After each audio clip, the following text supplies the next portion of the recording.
Rashtrawadi party युवा नांदेड़ जिले के सदर रऊफ जमींदार ने अपनी मजलिस आमिला की तश्कील दे दी है। राष्ट्रवादी पार्टी युवा जिला सदर रऊफ जमींदार ने अपने तकर्रुर के बाद अपनी पहली टीम तश्कील दी है। महाराष्ट्र प्रदेश युवा सदर संग्राम दादा कोते पाटिल की निगरानी में इसके लिए इजलास मुनक्किद हुआ। रेस्ट हाउस में मुनक्किदा इस जायजा इजलास में नांदेड़ युवा टीम की कारकर्दगी का जायजा लिया गया। इस दौरान महाराष्ट्र भर में होने वाले प्रोग्रामों और एहतजाजों की हिकमत अमली भी तैयार की गई। इस मौके पर रऊफ जमींदार ने अपनी मजलिस आमिला की तफसील से मीडिया को वाकिफ करवाया। मराठवाड्यामध्ये युवक संघटनेचं एक व्यापक स्तरावर विस्तार करण्यासाठी म्हणून सर्वदूर मराठवाड्यामध्ये युवक संघटनेच्या बैठका सुरू आहेत।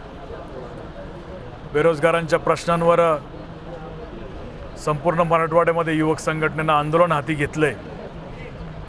मराठवाड्यातल्या तरुणांवर जो अन्याय या शासनाकडनं होतोय त्या अन्यायाला वाचा फोडण्यासाठी म्हणून मराठवाड्यात अतिशय ताकदीचे संख्येचे मोर्चे आम्ही घेतोय।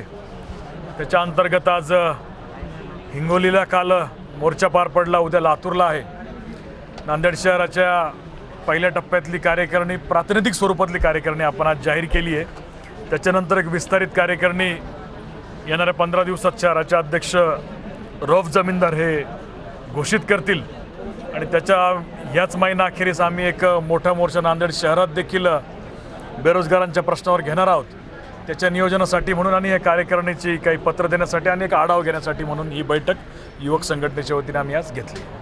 नांदेड़ शहर में एक अलावा बैठक ली गई। हमारे प्रदेश अध्यक्ष आए हुए थे और कुछ बच्चों की नियुक्ति की गई। पहला टप्पा में नियुक्ति हो गई, अभी दूसरा टप्पा हमारे आदरणीय कमल किशोर कदम साहब की इजाज़त से दूसरे टप्पे की नियुक्ति और आगे 15 दिन में हो जाएंगे इंशाल्लाह। अभी मोर्चे के लिए भी हमारी मीटिंग थी। हमारा कलेक्टर ऑफिस पे युवाओं का एक मोर्चा है, बेरोज़गार लोगों के लिए 2000 लड़कों का मोर्चा है, उसके लिए भी हमारी मीटिंग थी।